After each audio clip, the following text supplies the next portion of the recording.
Shloka number है 27 और 28, उसके बाद एक और रह जाएगा, उसके बाद 5 अध्याय समाप्त। तो करते हैं हम लोग, इसको डिसाइड करते हैं।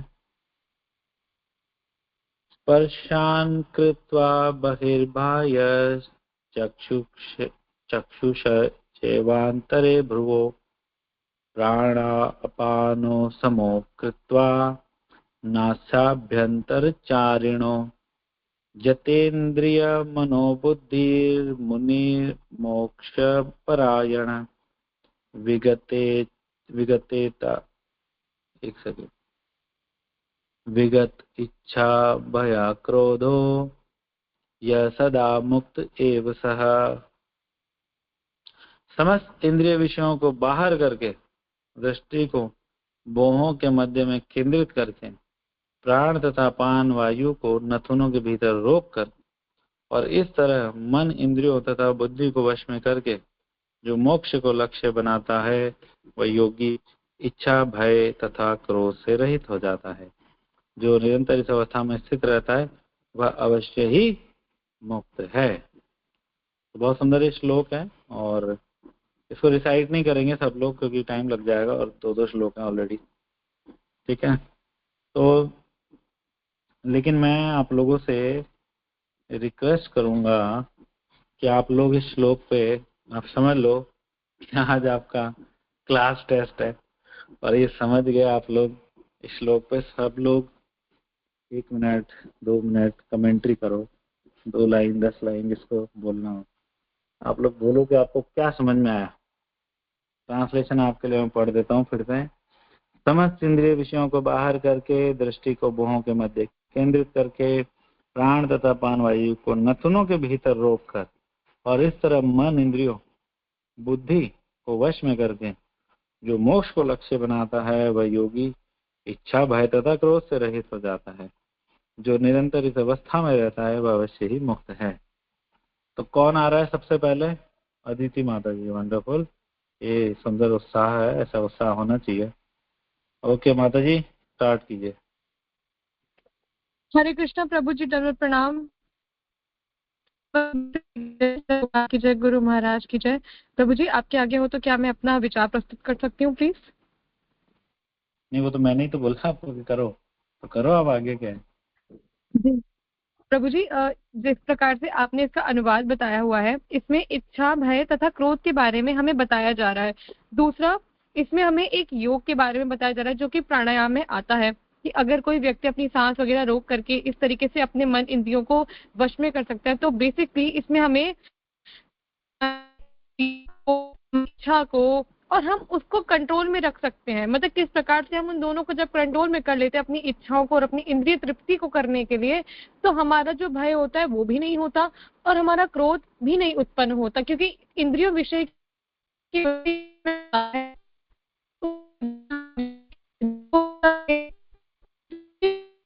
कि हम उसको खो देंगे, जो भी हमारे पास जो लालसा है वो हम उसे खो देंगे। तो इस सब चीज को हटाकर जिस प्रकार से व्यक्ति अब जब अपनी इंद्रियों को कंट्रोल में करता है, किस वजह से कर सकता है? इसलिए निरंतर जप करके अपने गुरु महाराज, अपने शिक्षा गुरु एवं बड़े बड़े जितने भी सीनियर वैष्णव डिवोटीज हैं, उनके वाणी को अपने जीवन में धीरे धीरे उतार करके उस चीज पे अपने उन चिन्हों पे चलने के अकॉर्डिंग ही सकते हैं, अपनी इच्छाओं को भी समाप्त कर सकते हैं, क्रोध को भी दूर रख सकते हैं और भय को भी दूर रख सकते हैं। हरे कृष्णा प्रभु जी, दंडवत प्रणाम। त्रुटियों के लिए नहीं, बहुत अच्छा बताया माता जी आपने। वास्तव में आपके लिए सब भक्तों को हरि बोल बोलना चाहिए। आपने बड़ा सुंदर बताया, बहुत अच्छा एक्सप्लेन किया, बहुत बहुत धन्यवाद आपका। और कोई भक्त?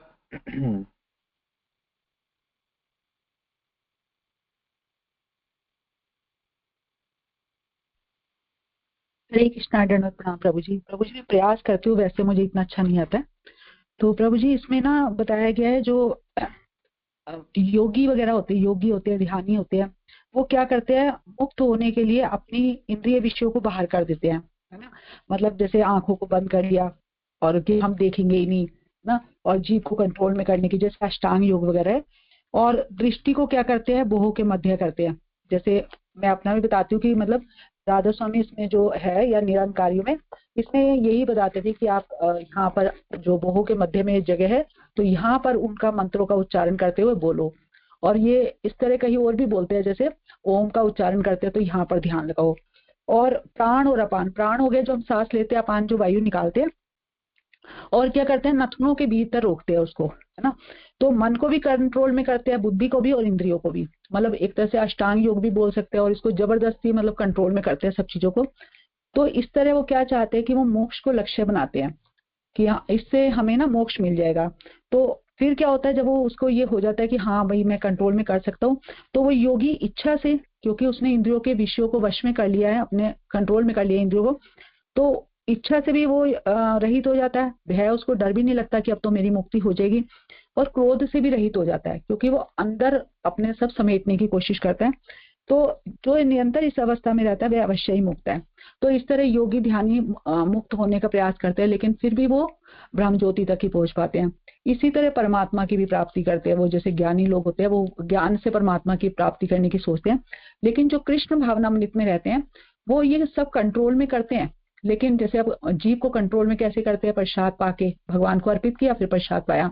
और अगर उनका पैरों को उन्होंने कंट्रोल में करना है तो मंदिर जाके, हाथों को कंट्रोल में करना है तो भगवान के मंदिर का मार्जन करके। तो वो सोचते हैं कि हम यहाँ पे वास्तव में मुक्त क्या है, जो इस जन्म में मुक्त है। जैसे हम लोग अब हर इंद्रिय को कंट्रोल में जबरदस्ती करना तो बहुत मुश्किल है ना, क्योंकि अगर हम कंट्रोल में कर भी लेंगे तो हमारी इच्छा तो बनी रहेगी। लेकिन भक्त क्या करता है, इन इंद्रिय विषयों को भगवान की सेवा में लगाता है, तो वो स्वयं को मुक्त, यहाँ पे भी मुक्त होता है और ऊपर भी जाके मुक्त होता है। तो प्रभु जी मेरे को तो ये छोटी बुद्धि से इतने समझ आया।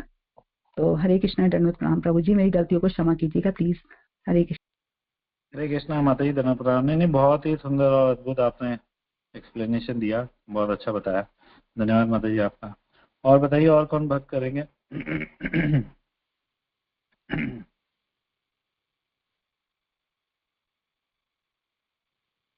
आप लोग पार्टिसिपेट करो, आपको इससे बोलने का एक हैबिट बनेगा।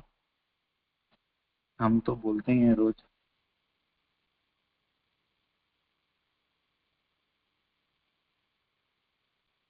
रमनी प्रिया माता जी, आप करोगे? परम मोहिनी माता जी, मुकुंद सेविका माता जी, अद्भुत सखी माता जी, और हरे कौन कृष्णा है प्रभु जी, आपका? प्रणाम प्रभु जी। मैं छोटा सा प्रयास करूंगी। करो। प्रभु जी, जैसे इंद्रियों को कंट्रोल करना वास्तव में बहुत ज्यादा मुश्किल है। तो जैसे कई ध्यान योगी लगाते हैं और हिमालय पर जाकर तपस्या भी करते हैं। और एक जैमिनी ऋषि का भी एग्जाम्पल आता है कि वो पानी के अंदर अपना ध्यान लगा रहे थे, लेकिन ध्यान उनका डाइवर्ट हो गया मछलियों को देख के। तो हम नहीं कर सकते प्रभु जी, लेकिन हम ये कर सकते हैं कि हम अग्रवाल स्वीट्स पे जाएं, वहां से प्रसाद ले और वहां से मिठाई ले, रसगुल्ले लिए हमने और आराम से भगवान को भोग लगाया और फिर हमने पाया। तो इंद्रिया भी मतलब सही जगह लग गई और हमें इतना प्रयास भी नहीं करना पड़ा। प्रभु जी मैं छोटा सा ही बोल पाई। कृष्ण प्रणाम प्रभु जी। नहीं नहीं, बहुत बहुत धन्यवाद आपका, सुंदर बताया आपने। हरे कृष्णा, धन्यवाद प्रणाम। चलो एक लास्ट और भक्त बताओ, फिर हम अपना शुरू करेंगे।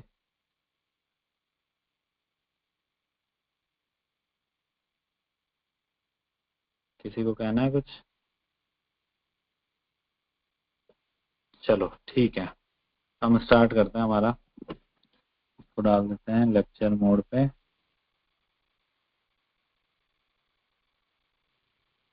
तो आप सबका बहुत बहुत धन्यवाद, जिन्होंने भी सुंदर तरीके से पार्टिसिपेट किया। जिन्होंने नहीं किया उनका भी धन्यवाद। जरूर कुछ ना कुछ सोचा होगा उन्होंने, कुछ ना कुछ तो विचार किया ही होगा।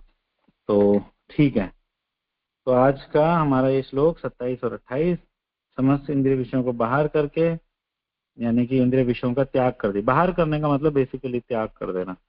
दृष्टि को बोहों के मध्य केंद्रित करके, ठीक है, और प्राण और अपान वायु को नथुनों के भीतर रोककर, अपने प्राणों को वायु को नाक के भीतर रोककर, यानी सांस रोक के, और ऐसे करके क्या हो जाएगा, मन, इंद्रिया और बुद्धि तीनों वश में हो जाएंगे। इस प्रोसीजर को बार बार प्रैक्टिस करने से मन, बुद्धि और इंद्रियों पे काफी कुछ वश आ जाएगा, ठीक है।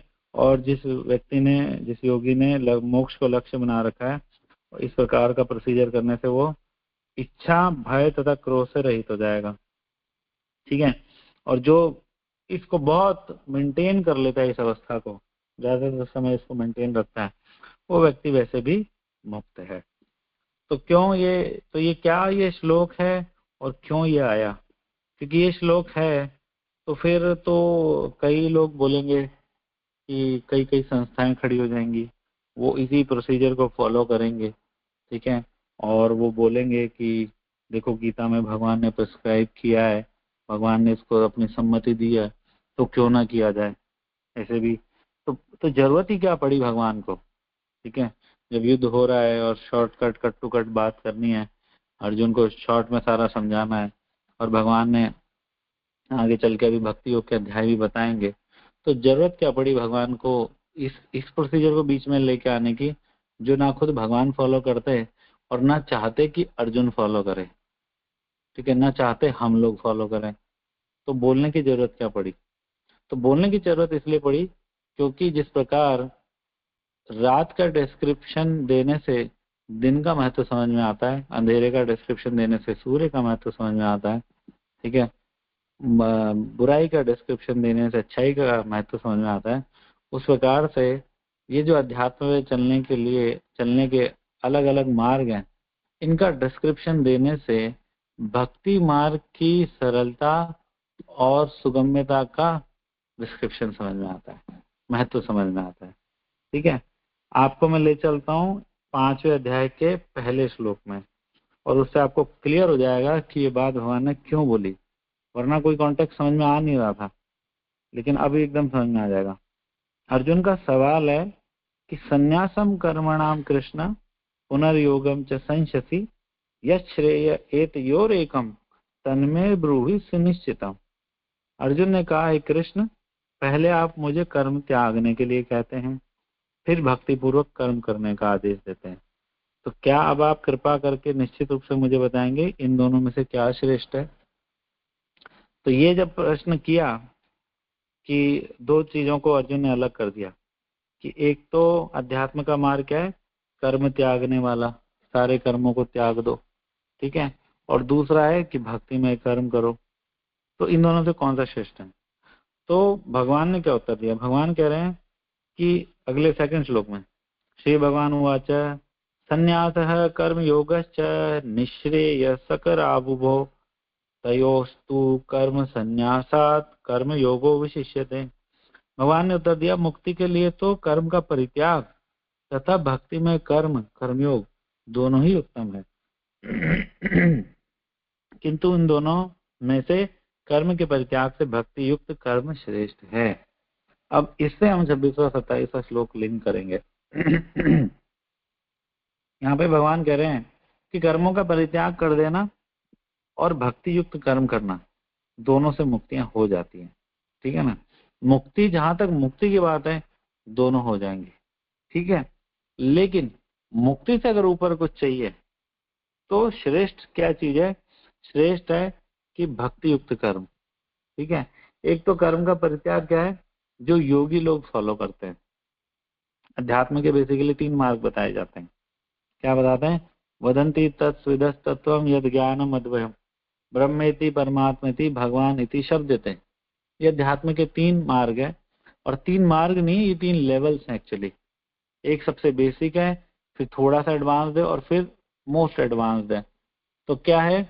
ब्रह्म, निराकार निर्विशेष, बिंदु पे ध्यान लगाना, ज्ञानी योगी, ठीक है, सारे कर्मों का परित्याग कर देना, समाज का परित्याग कर देना, लोगों का परित्याग कर देना, गुफाओं में जाके बैठ जाना, ठीक है।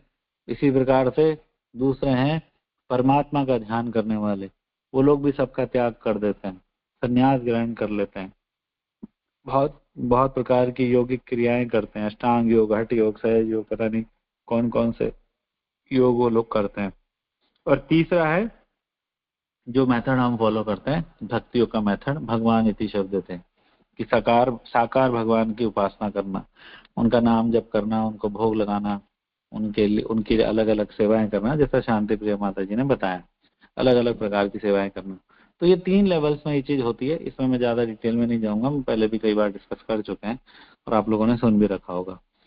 तो इन 3 लेवल्स के अंदर जो ये जो सेकंड लेवल है या जो फर्स्ट लेवल है, जिसको ज्यादातर योग बोला जाता है, ज्ञान योग, अष्टांग योग, तो सांख्य योग, तो इनके अंदर कर्मों का त्याग करना, संन्यास ग्रहण करना, अपने इंद्रियों पे बहुत सख्त कंट्रोल होना, अपने मन पे, बुद्धि पे सख्त कंट्रोल होना, इन सारे प्रोसीजर्स का बहुत महत्व है। बहुत इनको बड़ा बनाया गया है। इतना बड़ा बनाया गया है कि जब कोई व्यक्ति इस लेवल पे आ जाता है तो फिर वो अपने आप को बहुत बड़ा योगी समझने लग जाता है।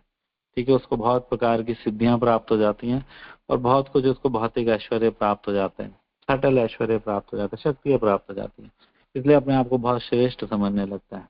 ठीक है, लेकिन भक्ति योग में बहुत ज्यादा इंद्रियों का निग्रह, ठीक है, बहुत ज्यादा कर्मों का परित्याग, मन का वशीकरण, बुद्धि, इन सब पे इतना फोकस नहीं किया गया। हम भक्ति में आते तो हमें क्या बोलते हैं कि आप तो बस सेवा करो, आप तो नाम लो, आप आराम से जो खाना है कोई बात नहीं, भोग लगा के खाओ, ठीक है, आपको सुनना है कोई बात नहीं, कृष्ण कथा सुनो, कृष्ण कीर्तन सुनो। तो वहां पे परित्याग है, इधर शुद्धिकरण है। तो भगवान ने जब दूसरे श्लोक में उत्तर दिया कि श्रेष्ठ तो भक्ति युक्त कर्म है, तो उसको सब्सटेंशिएट करने के लिए, उसको उसको सपोर्ट देने के लिए भगवान ने आगे पूरा बताया।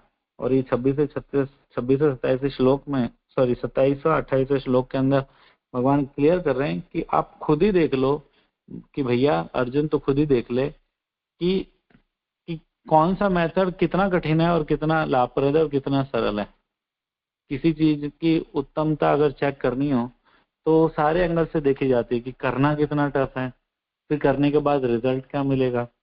पता चले कि कोई चीज करनी भी बहुत टफ है और रिजल्ट भी उतना अच्छा नहीं है, और वहीं पे एक चीज है जो करनी इजी है और रिजल्ट भी सबसे बड़ा है। तो ये डिफरेंस है दोनों में। ज्ञान योग, अष्टांग योग क्या है, ये जो हमने प्रोसीजर देखा 27-28 श्लोक में, करना देखो कितना टफ है, बहुत मुश्किल है। अभी हम रोज के रोज ध्यान लगाएं, अपनी दृष्टि को भौहों के मध्य में केंद्रित करें, वायु को नाक के बीच में रोकें, बड़ा मुश्किल है। सारे इंद्रिय विषयों का त्याग कर दें, एक एकादशी करना भारी पड़ जाता है यहाँ पे लोगों को। ठीक है, आज एक भक्त का फोन आया कि प्रभु जी, अच्छा भक्त है, बड़ा भक्त है, उसका फोन आया और कहते हैं कि प्रभु जी फ्रूट क्रीम में आज बाजार की लाई फ्रेश क्रीम डाल सकते हैं। मैंने कहा यार फ्रूट क्रीम तो हम आड़े दिन भी नहीं खाते, तुझे आज एकादशी के दिन याद आई फ्रूट क्रीम की। मैं छोड़ भी गया, फ्रूट क्रीम वगैरह के चक्कर में काम पड़ा है। हाँ ठीक है, अगर सर दुखता है, भूख बर्दाश्त नहीं है तो कुछ खा लो, लेकिन अपने ये इसको इतना टेस्ट मत दो, ठीक है ना। तो कहाँ पर ये इतना टिपिकल जो ये मेथड, इतना टफ जो ये मेथड है ये योग का, ये कहाँ से फॉलो होगा। और इसको फॉलो करेंगे भी तो एट मैक्स क्या होगा, तो मुक्ति मिलेगी, जिस मुक्ति में कोई भगवान का सानिध्य नहीं, जिस मुक्ति में कोई भगवान की सुंदर लीलाओं का आस्वादन नहीं, कोई भगवान का नाम नहीं, कीर्तन नहीं, कोई भगवान की सेवा नहीं। तो प्रोसीजर भी अपने आप में टफ और जो रिजल्ट मिल रहा है वो भी अपने आप में छोटा, ठीक है, कम कम रस वाला, ठीक है। और दूसरी तरफ जो भक्ति योग है, अभी भगवान 6ठे अध्याय के अंदर फिर इसको, इसी मार्ग को और एक्सप्लेन करेंगे कि कैसे क्या होना चाहिए, कि अर्जुन मृग छाला बिछा ले, फिर उस पर बैठ जा, फिर अपनी कमर सीधी कर ले और अपनी गर्दन सीधी कर ले। कमर और गर्दन सीधी करके बैठना मेरे लिए तो पर्सनली मैं बताऊं, मेरे लिए तो इतना बड़ा चैलेंज है। अगर मैं किसी ऐसी संस्था में जुड़ जाता, कमर सीधी और गर्दन सीधी, तो मैं उसको इसी बात पे छोड़ देता कि हमारी तो कमर ही सीधी नहीं होती, हम क्या करेंगे, क्या बड़ा मुश्किल है। ठीक है, तो भगवान कह रहे कमर सीधी कर, गर्दन सीधी कर, अपनी आंखों को, अब यहाँ कह रहे हैं भौं के मध्य, 6ठे अध्याय में बोलेंगे कि नाक के टिप पे लगा। तो प्रोसीजर को और डिफिकल्ट करते जा रहे हैं, इतना डिफिकल्ट प्रोसीजर है। और मिलेगी हल्की चीज, वहां पे कुछ ब्रह्म ज्योति होगी एक, जो केवल प्रकाश ही प्रकाश है, बस उस प्रकाश में हम एक रज कण की जिस तरह, कोई शेप नहीं, कुछ नहीं, बस ऐसे घूम रहे हैं, ठीक है, तैर रहे हैं हवा के अंदर, कोई कुछ सुख नहीं, कोई आस्वादन नहीं, यूजलेस, ठीक है। लेकिन फिर उसको समझाने के बाद फिर 7वें अध्याय से चालू करेंगे कि अब बताता हूँ भक्ति योग का डिस्क्रिप्शन और भक्ति योग किस प्रकार सर्वश्रेष्ठ है, किस प्रकार उसमें लाभ भी ज्यादा और किस प्रकार से उसको करना भी इजी है, फॉलो करना भी इजी है। क्योंकि वहां पे क्या करना है, वहां पे तो केवल और केवल बस कि हम करते क्या हैं। कई लोग हमको बोलते हैं, कई दूसरे लोग कि यार तुम लोग भक्त हो, भक्ति के नाम पे करते क्या हो, नाचते हो, गाते हो, ठीक है, और तुम्हारे आए दिन तो पार्टियां होती रहती हैं, इधर जाना उधर जाना, बर्थडे है तो चले जाओगे गाने और खाने, कोई मर गया तो चले जाओगे गाने और खाने, किसी का ब्याह है तो गाने और खाने, ठीक है, किसी की एनिवर्सरी के गाने और खाने, गाते हैं कीर्तन, फिर प्रसाद खाते हैं। चलो यही सब तो चलता रहता है, तो इजी है ना, अच्छी बात है, सिंपल और सबलाइन। महाराज कहते हैं सबसे सिंपल और सबलाइन सेवा क्या है भगवान की, गाना और खाना, दोनों काम जिह्वा से। तो ये सिंपल सबलाइन मेथड है, तो क्यों ना इसको करें। जब कोई चीज इतना सिंपल है, सबलाइन है, और फिर रिजल्ट कितना बड़ा है, रिजल्ट इतना बड़ा है कि सारे मोक्ष फेल है उसके आगे। जितने जितने मोक्ष हैं, जितने प्रकार की मुक्तियां हैं, वो सब फेल है। कपिल भगवान कह रहे हैं साष्टि सारूप्य सामीप्य सालोक्य अप्युता दिय मानव न गृणंती बिना मत सेवना जना, कि मैं अपने भक्तों को इस प्रकार की मुक्तियां देता हूँ तो भी वो नहीं लेते, क्योंकि उनको मजा ही नहीं आता। उनको मेरी सेवा का रस जो है, वो टेस्ट जो है मेरी सेवा का, वो लग चुका है, तो वो मुक्तियों को ग्रहण नहीं करते। जबकि ये तो मुक्तियां, ये जो 4 मुक्तियां हैं, साष्टि सारूप्य सामीप्य सालोक्य, ये सायुज्य मुक्ति से कई गुना श्रेष्ठ है। सायुज्य मुक्ति में तो वो मैंने बताया कि वो एक धूल के कण की तरह उड़ता रहेगा प्रकाश में। यहाँ तो प्रॉपर भगवान, यहाँ पे तो प्रॉपर साकार रूप की उपासना है, सब कुछ है, लेकिन फिर भी भक्त उनको एक्सेप्ट नहीं करता, है ना। बल्कि सायुज्य मुक्ति को, जो ये योगियों को, ज्ञानियों को मिलती है, इसको तो भक्त लोग बोलते हैं केवल्यम नरकायते थे, ये तो नरक है, मतलब हमें नरक दे दो, हमें सायुज्य मुक्ति मत दो। इतनी बुरी बेइज्जती करते हैं किसकी, उसकी जो योगी ज्ञानी इतना टफ, इतना डिफिकल्ट प्रोसीजर लगा के, इतनी मेहनत करके जिस मुक्ति को प्राप्त करते हैं, भक्त लोग बोल देते हैं कि तो नरक है, हमें ना चाहिए, ये हमें बिल्कुल नहीं चाहिए, हमें एक्सेप्टेबल नहीं है भगवान, हमें आप कहीं भी रख लो, हमें बस आपके भक्तों का संग चाहिए और आपकी सेवा चाहिए, ठीक है ना, हमें और कुछ नहीं चाहिए। वासुदेव भक्ति भक्ति योग प्रयोजित नहीं, वासुदेव परा सर्वे न कुतश्चन बिभ्यति, स्वर्ग नरक अपवर्गेशु तुल्यार्थ दर्शन। भक्त के लिए सब बराबर है, स्वर्ग नरक अपवर्ग यानी कि मोक्ष, ठीक है, यानी भगवान का धाम, ये सब भक्त के लिए बराबर है, सबके लिए तुल्यार्थ। उसको किसी चीज से भय नहीं है, किसी भी जीवन के किसी भी परिस्थिति में उसको भय नहीं है। हर सेवा उसको, हर वो स्थान, हर वो चीज एक्सेप्टेबल है जिससे वो भगवान की सेवा में एंगेज हो सके, अपने आप को भगवान की सेवा से एंगेज हो सके। उसको अटैचमेंट है भगवान की सेवा से। लेकिन योगी ध्यानी क्या कर रहे हैं, उनको किसी चीज से अटैचमेंट नहीं है, वो इच्छा भय और क्या क्या बोला इसके अंदर, इच्छा भय और क्रोध, इन तीनों से रहित होना चाहते हैं। लेकिन हनुमान जी जो परम योगी हैं, अष्ट सिद्धि नवनिधि के दाता, वो तो क्रोध से रहित नहीं है। उन्होंने तो कितनी बार लंका पे क्रोध किया, कितनी बार रावण के ऊपर क्रोध किया, मेघनाद पे क्रोध किया, क्रोध कर करके ही तो मारा। वो तो क्रोध से रहित नहीं है, वो तो इच्छाओं से रहित नहीं है। तो भगवान के भक्त इन चीजों को खत्म नहीं करते, खत्म करने का हमारा फिलॉसफी नहीं है, क्योंकि खत्म वास्तव में हो भी नहीं सकती। जितने ये योगी हैं, ये सारे जब उस निराकार निश्चय ब्रह्म के अंदर लीन हो जाते हैं, तो क्योंकि जीव का स्वभाव है उसका इच्छा करना, भगवान इच्छा करते हैं, तो लाइक फादर लाइक सन, हम भगवान के ही अंश है, तो हमारे अंदर भी इच्छा करना स्वभाव है। तो इतना प्रयास किया उसने, इच्छा शून्य करूंगा, इच्छा शून्य करूंगा, इच्छा शून्य कर कर आके पहुंच भी ऊपर गया। और अगर बाई चांस कभी उसको कोई इच्छा आ गई, कोई सटल किसी पुराने अपने कितने कितने पुराने जन्मों के संस्कारों को के कारण कोई इच्छा, एक छोटी सी इच्छा पॉपअप हो गई, टिंग, रसगुल्ले बहुत अच्छे थे उसके, अग्रवाल मिष्ठान भंडार के रसगुल्ले बड़े अच्छे थे, और तुरंत नीचे। मैं आपको एक थोड़ा सा लाइटर नोट में बता रहा हूँ, इच्छा कुछ भी हो सकती है। तो जैसी इच्छा आई, अरे वो अग्रवाल मिष्ठान भंडार के रसगुल्ले बहुत अच्छे थे, तुरंत खटाक से नीचे, वापस इस भौतिक जगत में आके गिरेगा, और फिर कुछ न कुछ फिलांथ्रोपिक वर्क करने लग जाएगा, यहाँ आके सुख ढूंढने लग जाएगा। क्योंकि जीव जो है, जीव का स्वभाव उपनिषदों में बताया गया आनंद में अभ्यासात। जीव को आनंद चाहिए चाहिए, रस चाहिए चाहिए, और वो रस भगवान के साक्षात रूप में, रसो वही सह रसम हेवायम लब्ध्वा आनंदम भवति। जब उस रस को प्राप्त करते हैं तो जीव को आनंद आनंद हो जाता है, सब कुछ आनंदित आनंदित हो जाता है। आनंदित है मन, मन आनंदित हो जाता है जब भगवान को प्राप्त करता है, ठीक है, और कोई प्रॉब्लम भी नहीं है। और वहां पे वो लोग लगे हुए हैं कि हमें अपनी इच्छा को शून्य करना है, हमें अपने मन को शून्य करना है, शून्य करना है, शून्य करना है। जैसे कि मुकुंद से माता जी ने एक एग्जाम्पल दिया सोबरी मुनि का।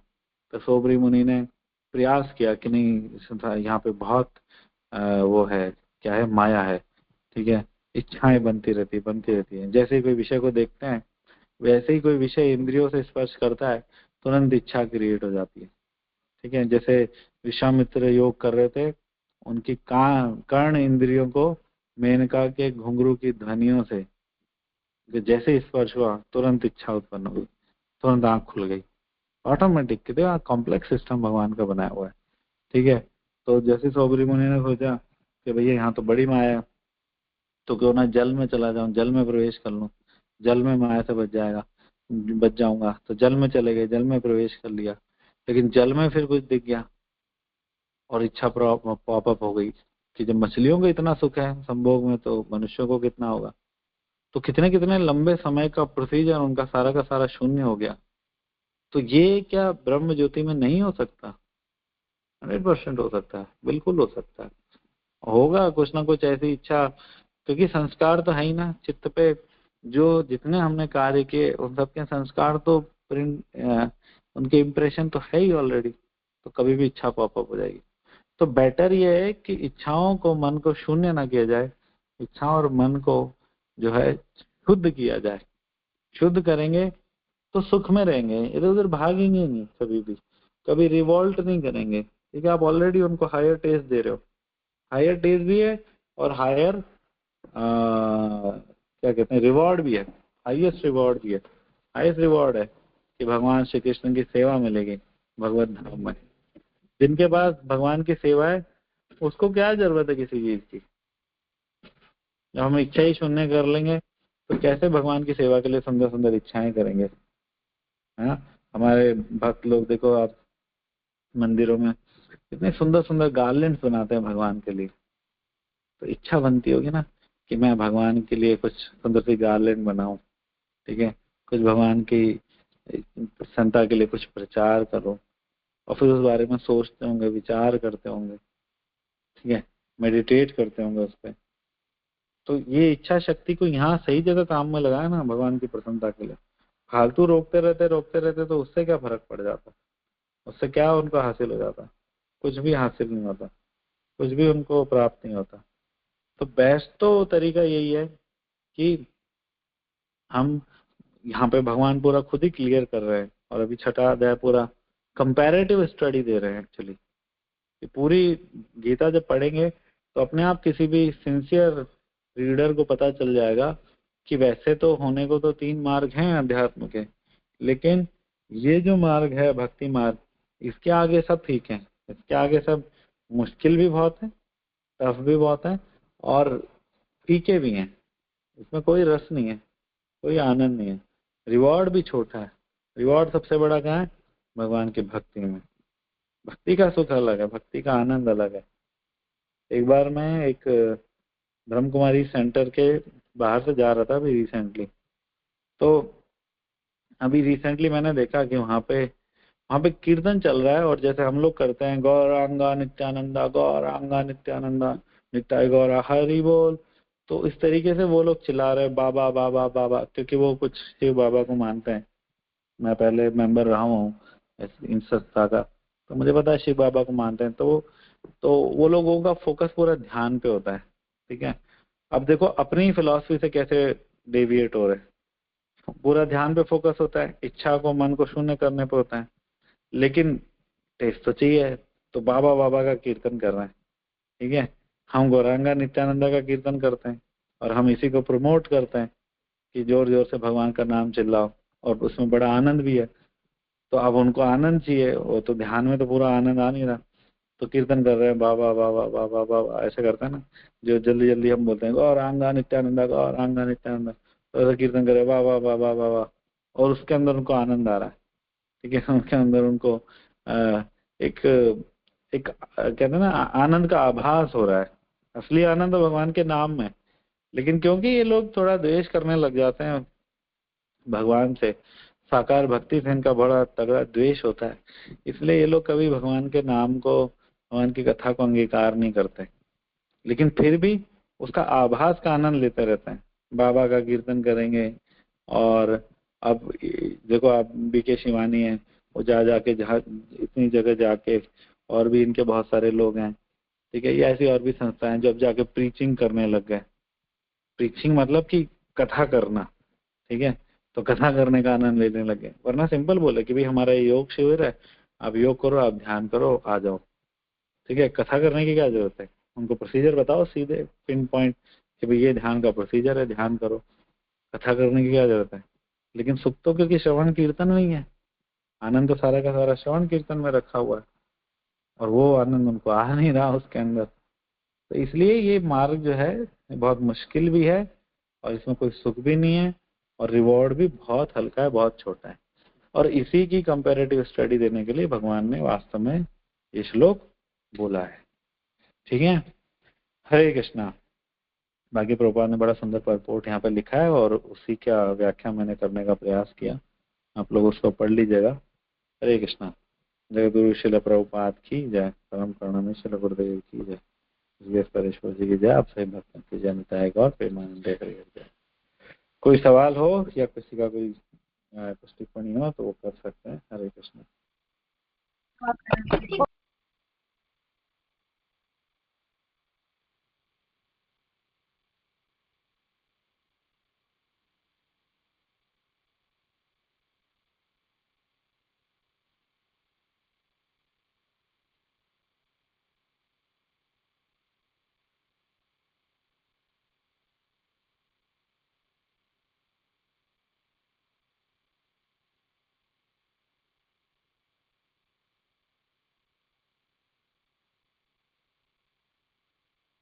हरे कृष्णा। कोई प्रश्न है किसी भक्त का तो पूछ सकते हैं। समझ में आया सभी को?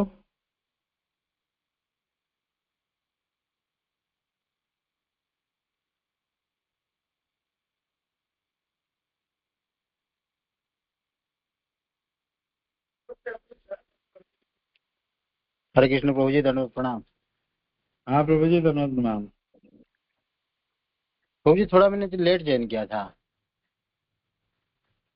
थोड़ा सा स्टार्टिंग कोई क्वेश्चन नहीं थोड़ा नहीं, सा ये रिपीट करेंगे। एक्चुअली देखो मेरी क्लास में लेट ज्वाइन करने का कोई नुकसान नहीं होता, मैं रिपीट करता रहता हूँ लगातार। तो क्रक्स यही है कि भगवान ने, अर्जुन ने 5वें अध्याय के पहले श्लोक में पूछा कि भगवान कर्मों का परित्याग करना, यानी कि योग, ज्ञान योग और ये सब, ठीक है, इससे इसके अंदर, और भक्ति युक्त कर्म करना यानी भक्ति योग जो हम लोग करते हैं, इनमें से बेस्ट क्या है। तो दूसरे श्लोक में भगवान ने बोला कि बेस्ट है भक्ति योग। और अब ये सारा उसका रीजनिंग चल रहा है। 27 और 28 जो आज का श्लोक है, इसमें भगवान बता रहे हैं कि देख ले भाई तू खुद ही कितना टफ ये प्रोसीजर है, और मिलेगा क्या, मिलने वाली चीज भी हल्की है, मोक्ष। भक्ति योग का क्या है, प्रोसीजर बहुत आसान है। हमने क्या करना है, भगवान का नाम लेना है, भोग लगा के खाना है, भगवान की सुंदर सुंदर कथाएं सुननी, आनंद करना है, नाचना जब मौका मिले, धामों में घूमना है। Simple procedure. और मिलेगा क्या, मिलेगा भी टॉप मोस्ट, रिवार्ड भी टॉप मोस्ट है, भगवान की सेवा। तो यही क्रक्स है पूरा।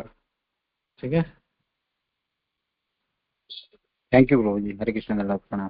Thank you very much. हरे कृष्ण।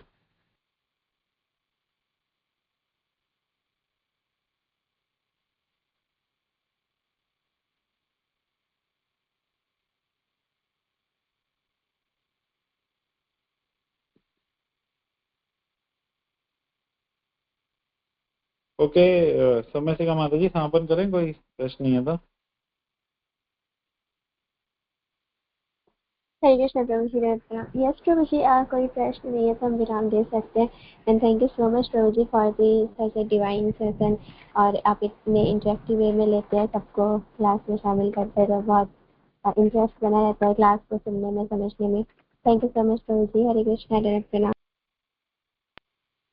हरे कृष्ण धन प्रणाम और गुरु परंपरा। तो समापन करते हैं। वांछा कल्पतरुभ्यश्च कृपा सिंधुभ्यश्च पतितनां पावनेभ्यो नमो नमः। कोटि वैष्णववृंद की जय, जगद्गुरु श्रील प्रभुपाद की जय, प्रणमेश गुरुदेव की जय, परेश्वर जी की जय, संदेश प्लेटफॉर्म के आप सभी सुंदर दिव्य भक्तों की जय। जय गौर।